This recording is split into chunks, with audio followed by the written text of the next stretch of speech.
तो अभी तक हम देख चुके हैं कैसे गरुड़ ने सीता जी को बचाने की कोशिश की और मारा गया, और राम जी शबरी से मिले जिन्होंने उन्हें सुग्रीव के बारे में बताया।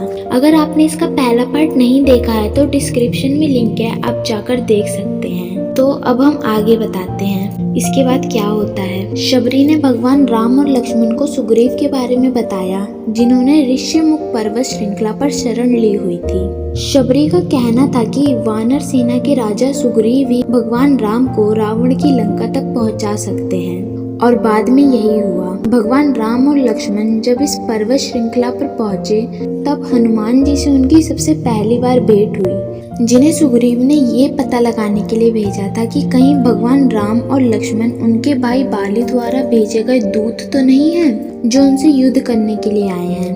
हनुमान जी ने कुछ ही क्षण बाद भगवान राम और लक्ष्मण को पहचान लिया था और उनके सामने नतमस्तक हो गए थे। और फिर भगवान राम ने सुग्रीव से भेंट की।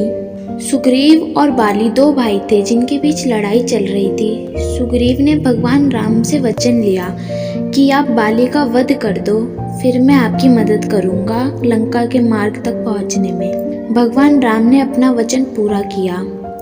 बाली के वध के बाद ही सुग्रीव ने सीता जी की खोज करने के लिए वानर सेना को भगवान राम और लक्ष्मण के साथ भेजा और लंका के संपूर्ण मार्ग के बारे में उन्हें बताया।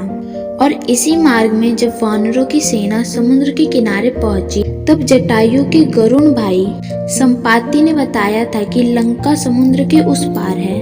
और फिर हनुमान जी ने एक बार में समुद्र को पार कर लिया और लंका को खोज लिया। और लंका में सीता जी की खोज के बाद हनुमान जी ने एक घटनाक्रम में लंका को भी अपनी पूंछ से जला दिया था। इसी प्रकार की और भी वीडियोस देखने के लिए आप मेरे चैनल को सब्सक्राइब कर सकते हैं। धन्यवाद।